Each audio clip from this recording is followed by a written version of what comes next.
Assalamualaikum warahmatullahi wabarakatuh. Selamat sore kawan pajak. Salam sejahtera untuk kita semua. Oke, jumpa lagi bersama kami dalam live IG KPP Pratam Bau-Bau bersama saya Renaldi dan Pak Ikhwan. Oke, bagaimana kabarnya Pak? Alhamdulillah, baik. Baik, sehat Pak ya. Habis liburan. Liburan. Gimana liburannya Pak? Pengen lagi liburan. Iya. Liburannya alhamdulillah menyenangkan dah. Menyenangkan. Sampai lupa hari ini udah masuk lagi. Wah. Jadi pengen liburan lagi Pak ya? Iya. Gak bisa dong. Oh nggak bisa. SPT-an kita. Nah, hari ini kita membahas apa Pak? Lah, hari ini kita bahas topik umum lah ya, terkait masih SPT tahunan. Cuma mungkin ada sedikit penekanan ya. Karena banyak isu-isu terkait dengan SPT tahunan ini, jadi mungkin kita ada sedikit tambahan ya terkait dengan SPT tahunan. Jadi tapi secara umum ini terkait dengan SPT tahunan di Kortex ya, kita bahas. Oke, jadi kita bahas terkait SPT tahunan ya. Jadi untuk kawan pajak mungkin yang bingung cara melapor SPT tahunan, yang takut atau yang masih penasaran, ayo kita nonton live ini sampai akhir ya. Oke, mungkin kita mulai dari awal dulu Pak ya. Jadi kan kita temanya tadi pelaporan SPT tahunan Kortex. Iya. Dari awal mungkin Kortex itu apa sih Pak? Kortex ini sistem baru ya, sistem yang dikembangkan oleh DJP mengganti sistem sebelumnya ya. Kalau sistem sebelumnya itu kan ada macam-macam ya.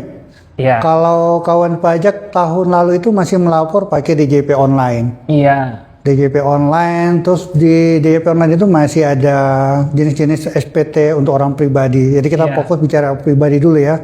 Ada 1770 SS, 1770S, 1770 ya kan.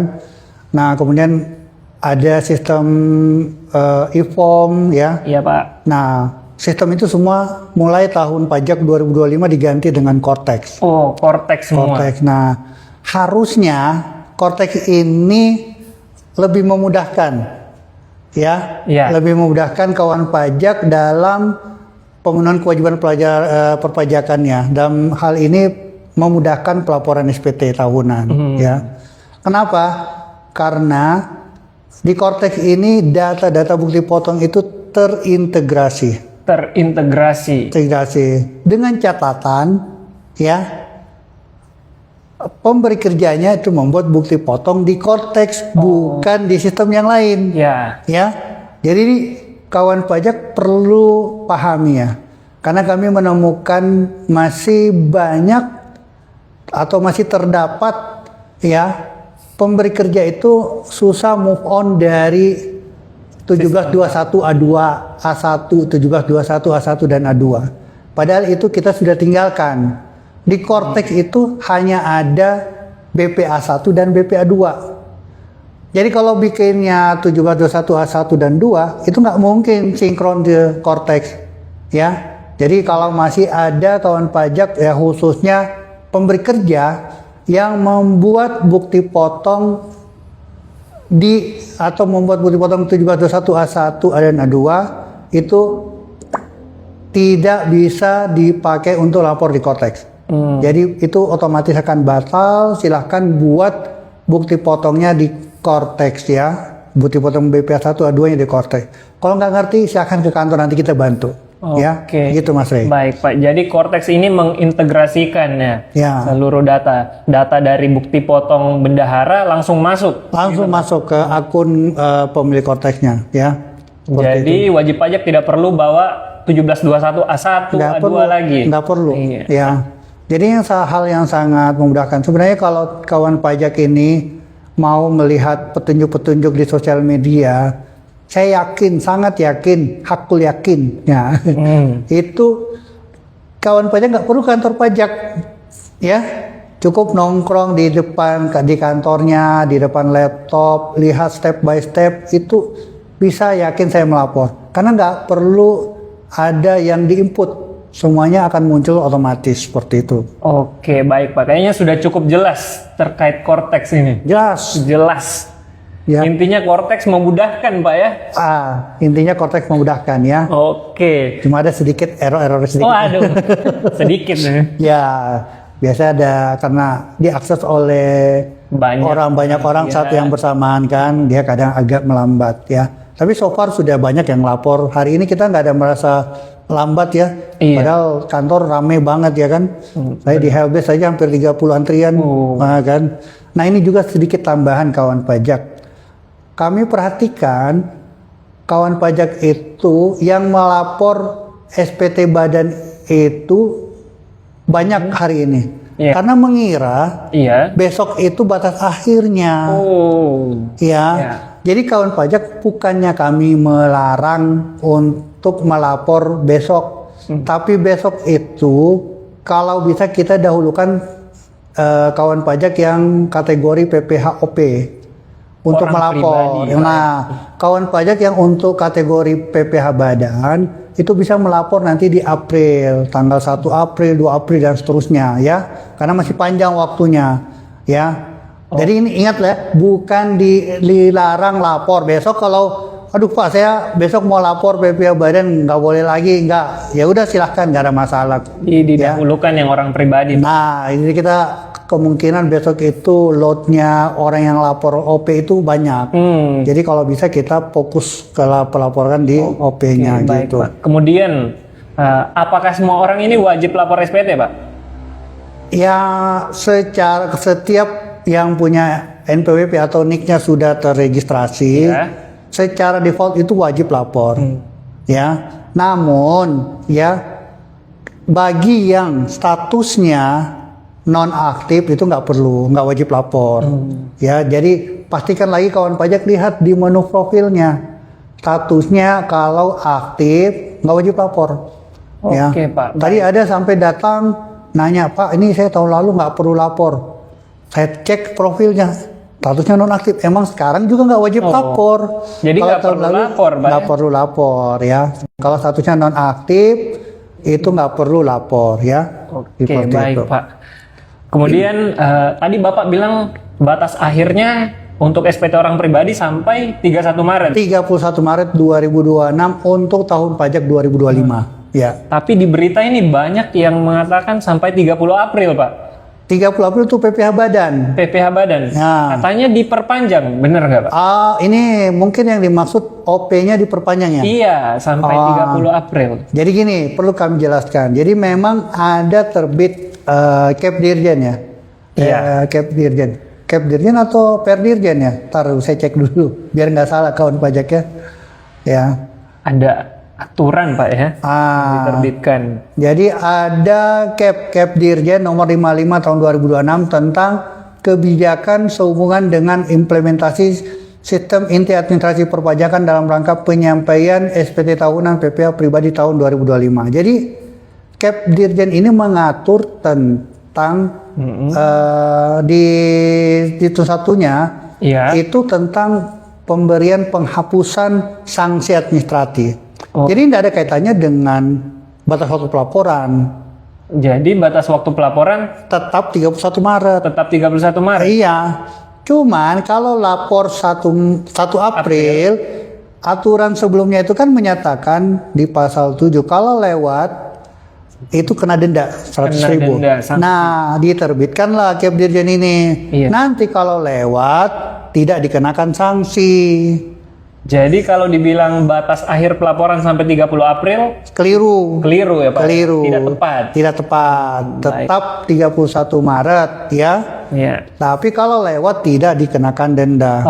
Itu beda itu. Beda Pak ya. Beda banget itu. Jadi kenapa saya bilang beda gini? Kalau lapornya lewat 31 Maret itu dianggap telat meskipun tidak dikenain sanksi. Apa konsekuensinya? Jadi ada di perpajakan itu ada permohonan, misal SKF tuh. Itu mensyaratkan wajib pajak tidak telat. Ada beberapa permohonan mensyaratkan tidak telat lapor SPT. Ya kan? Iya, Pak. Jadi kalau lapor 1 April itu dianggap telat. Ya, memang tidak dikenakan denda, tapi untuk permohonan tertentu dia tidak memenuhi. Kenapa dianggap telat? Jadi kalau kawan pajak bisa lapor besok, lapor aja besok. Jangan tunggu tanggal 1 ya, karena tanggal 1 April itu sudah telat. Ingat, meskipun tidak dikenakan sanksi. Ya, seperti baik, itu. Pak. Jadi tetap 31 Maret ya kawan pajak. Ya. 31 Maret berarti besok, Pak. Besok terakhir ya. Siap layani 1000 WP, Pak. Ya. Kalau dibantu sama teman-teman bisa ya? Bisa. Oke, Pak. Kita siap ya. Ya, lebih syukur lagi kalau kawan pajak bisa cek video-video di YouTube, bisa lapor mandiri. Lapor sendiri, Pak. Bisa. Kalau kawan pajak mau lapor sendiri, apa aja yang perlu dipersiapkan, Pak?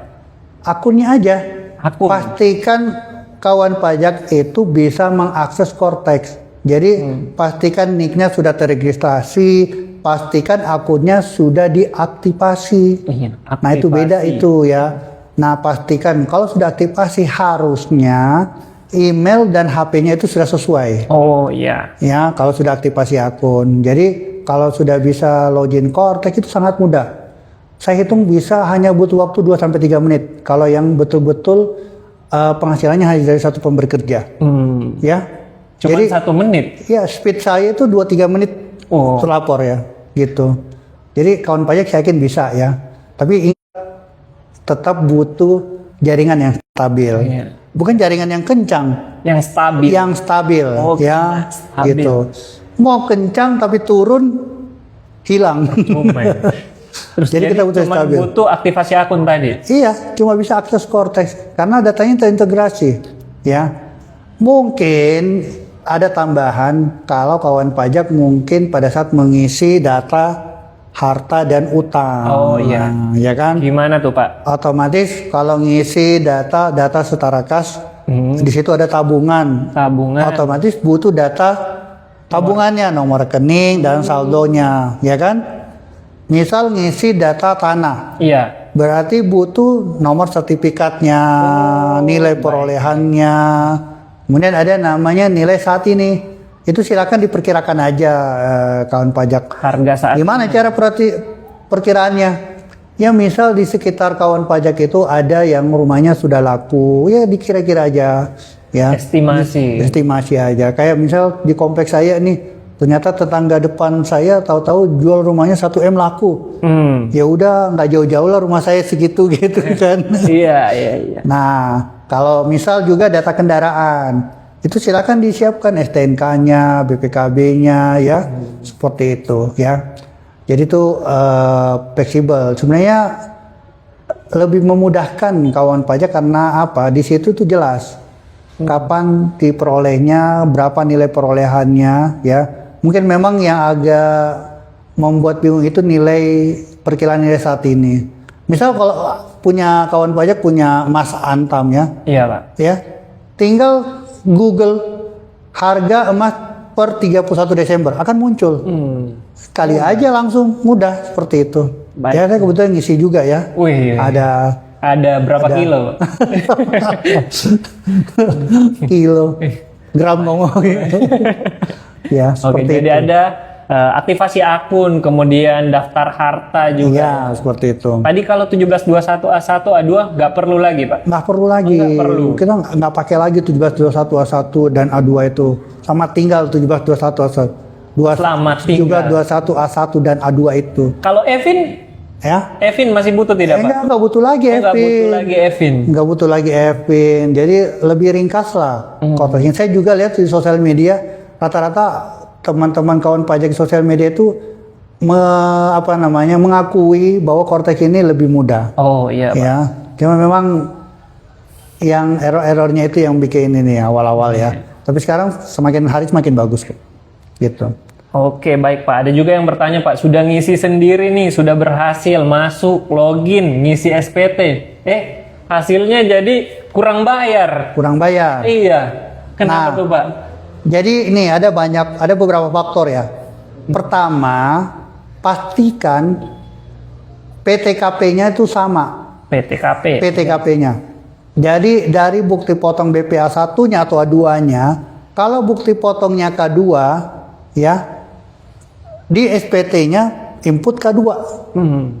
Jadi sesuai bukti potong. Iya, kalau inputnya K1 itu bisa lebih bayar, atau inputnya K3 bisa kurang bayar, ya. Gitu. Itu pertama, perhatikan PTKP.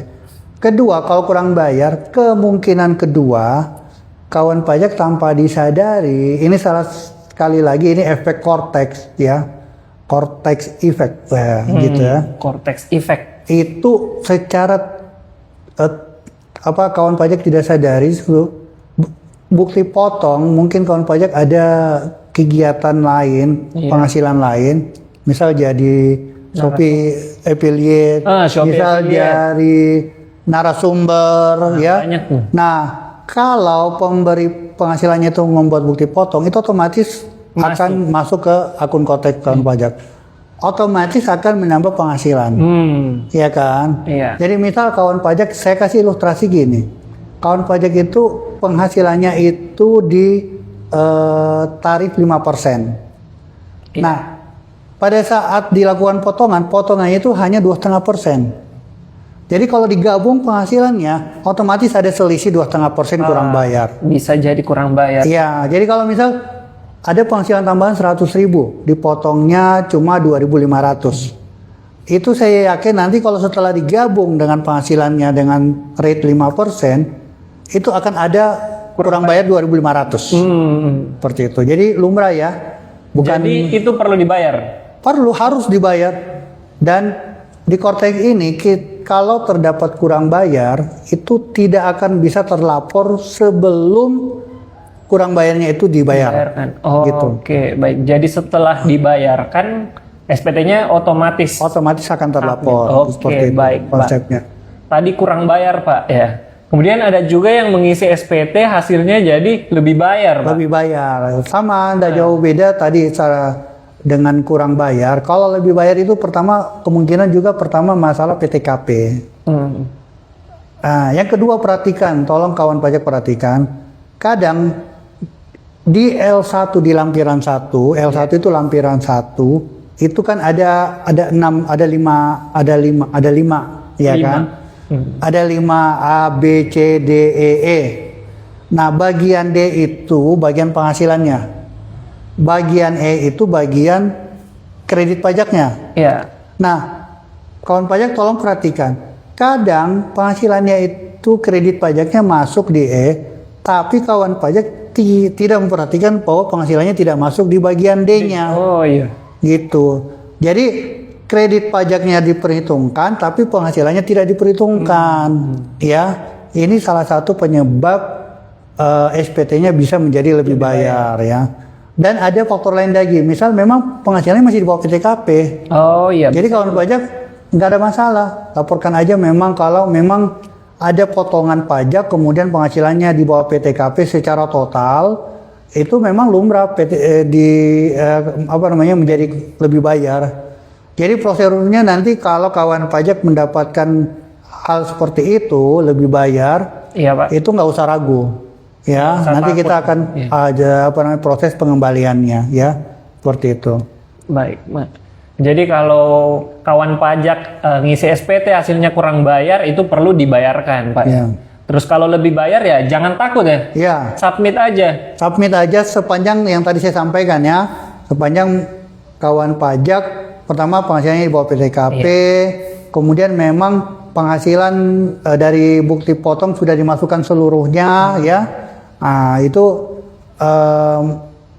kalau memang hasilnya masih tetap dibayar, artinya pajak yang dipotong lebih besar daripada pajak yang terutang, itu secara aturan memang boleh, nggak ada masalah ya. Itu diakomodir di aturan dan bisa dikembalikan melalui proses pengembalian pendahuluan ya. Seperti itu. Baik. Oke, ini ada yang bertanya, Pak, di kolom komentar. Oh ya, kawan pajak yang ingin bertanya juga silahkan langsung saja ya di kolom komentar. Ini dari Dwi Yuliani Adnan. Ada yang bertanya, Kak, tadi ada telepon pengembalian dana pajak. Ini hati-hati nih ya. Ini Kak Dwi Yuliani ini kalau ada yang menelpon mengiming-imingi bahwa ada pengembalian dana pajak itu hati-hati. Ya. Cek dan recheck ya ke KPP setempat. Kita ada nomor ini ya, nomor WA layanan WA online. Dicek dulu, pastikan itu benar dari kantor pajak. Biasanya kami nggak menelpon ya. Ya, biasanya kami nggak menelpon. Ataupun kalau kami menelpon atau chat WA ke WP-nya itu biasanya terkait dengan SPT konfirmasinya itu ya, konfirmasi rekening ya, seperti itu. Jadi nggak ada permintaan dana dan seterusnya itu ya. Iya. Jadi tolong ini Kak Dwi Yuliani pastikan ya, hati-hati. Saya sarankan kalau memang nggak jauh dari tempatnya kantor pajak, silahkan datang mengkonfirmasi ya.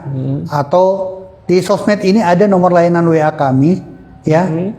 Silahkan konfirmasi seperti itu ya. Apakah benar ada pengembalian dana pajak ya, seperti itu. Karena akhirnya ini banyak ya yang mengatasnamakan DJP, ya ternyata itu penipuan ya, seperti itu ya. Oke, mungkin ada yang bertanya lagi, silahkan. Nah, kami menunggu ya. Ada lagi terkait Kortex SPT tahunan, ada yang ingin disampaikan lagi Pak? Nah, sekali lagi ya, hari ini kami mendapati banyak teman-teman yang melapor PPh Badan. Jadi saya ulangi lagi, besok itu kalau bisa yang mau lapor PPh Badan mungkin ditunda 1-2 hari ke depan supaya bisa diberikan kesempatan kepada teman yang orang pribadi untuk melakukan pelaporan ya, seperti itu. Jadi ingat, saya ulangi lagi, tidak dilarang PPh Badan untuk melapor besok ya. Kami nggak larang ya.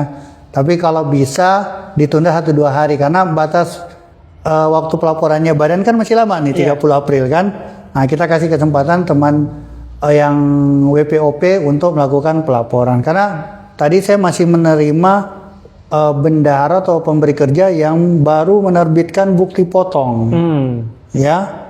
Jadi nggak apa-apa, yang besok juga ada pemberi kerja yang belum buat bukti potong, masih kesulitan, silakan ke kantor. Ya, kita bantu untuk buat bukti potong ya. Seperti itu. Ini sudah dibalas lagi dengan Kak Dwi Yuliani, katanya pengembalian dana diminta NPWP, KTP, surat pengajuan dan kode akses pengambilan. Tadi disuruh siapkan data-data ini baru besok ke kantor pajak.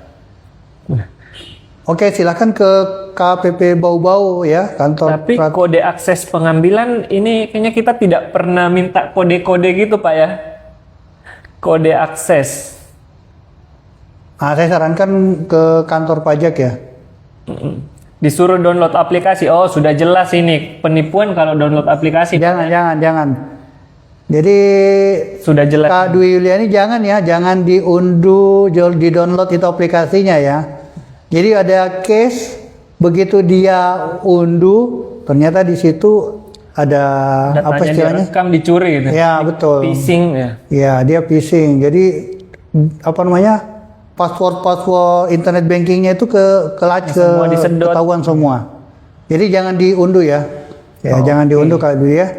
Nah, kalau ada yang seperti itu, silakan langsung ke KPP, jangan diunduh. Ini juga buat kawan pajak yang lain, kalau ada permintaan untuk unduh aplikasi, jangan sekali-sekali diunduh ya. Karena sudah ada beberapa case itu dia ngambil password internet bankingnya dan bisa kesodot datanya ya, seperti itu. Oke, jadi kita di DJP tidak ada aplikasi untuk Kortex Pak ya? Iya. Tidak ada aplikasi yang diunduh. Nggak ada aplikasi. Semuanya jadi dia di web. browser web ya. Di web ketik Kortex itu alamatnya jelas ya. Baik, terima kasih semuanya. Oke, kayaknya tidak ada lagi yang bertanya Pak. Kita cukup. Nggak ada ya? Oke, ini berarti sudah cukup jelas. Jelas ini. Hanya tinggal eksekusinya besok ini. Kita tunggu ini ya. Kawan pajak Bau-Bau ini kita menyiapkan diri besok, banyak petugas. Bisa puluhan mungkin ya besok ya. Besok sampai malam. Jadi teman-teman KPP Pertama Bau-Bau hari ini tidur yang nyenyak ya. Karena besok kita melayani ya. Oke, baik Pak. Terima kasih Pak atas ilmunya. Oke, sama-sama Kare ya. Mudah-mudahan kawan pajak bisa memahami tadi apa yang kami sampaikan. Jadi sekali lagi Karya kami sampaikan bahwa batas waktu pelaporan itu tetap 31 Maret Cap 55 yang diterbitkan oleh Pak Dirjen itu sebagai apa namanya hadiah lah ya kalau dibilang fasilitas ya bagi yang lewat ya, mungkin karena sesuatu dan lain hal ya, mungkin masih di luar kota, mungkin masih ada yang belum terjangkau internetnya lemot, akhirnya intinya karena sesuatu dan lain hal tidak bisa melaporkan 31 Maret sehingga melapor lewat dari 1 Maret ya, daripada was-was waduh saya kena denda lagi. Nah, Cap 55 ini menghilangkan kekhawatiran tersebut. Jadi tidak usah khawatir, nanti akan diberikan penghapusan sanksi ya gitu. Jadi bukan batas waktu pelaporan ya gitu ya, seperti itu. Baik Pak. Begitu. Mudah-mudahan saya pahami kalau kawan pajak. Terakhir juga kami ingatkan kembali ya agar kawan pajak berhati-hati. Banyak pihak yang mengatasnamakan DJP agar di review kembali mungkin atau bisa konfirmasi ke WA resmi kantor pajak. Kemudian kami ingatkan juga bahwa layanan perpajakan di KPP Pratama Bau-Bau itu tidak dipungut biaya. Oke. Jadi daripada apa namanya ada ajakan nanti saya lapor sini dengan biaya tertentu, mending datang ke kantor, toh cepet kok. Ya, tepat di sini teman-teman banyak yang melayani ya, jadi mudah-mudahan bisa cepat. Terus tambahan besok kita belum ada pengumuman ya. Belum ada instruksi dari pimpinan di pusat sampai jam berapa kita melayani. Iya kan? Jadi sementara ini masih seperti biasa ya, masih sampai pukul 16.00 ya. Iya, Pak. Nah, nanti kalau misal ada instruksi dari pimpinan biasanya kita langsung sampaikan melalui sosial media ya atau WA group bahwa kita melayani sampai jam sekian gitu ya. Tahun-tahun sebelumnya biasanya sudah ada penyampaian. Ini sampai jam 7 malam, sampai jam 8 ya. Tahun ini belum ada penyampaian dari pimpinan, jadi kawan pajak kita masih sampai saat ini masih sampai pukul 16.00 ya. Seperti itu. Oke, kayaknya cukup. Saya Renaldi dan Pak Ikhwan izin pamit undur diri. Sampai jumpa di live berikutnya. Wassalamualaikum warahmatullahi wabarakatuh. Waalaikumsalam.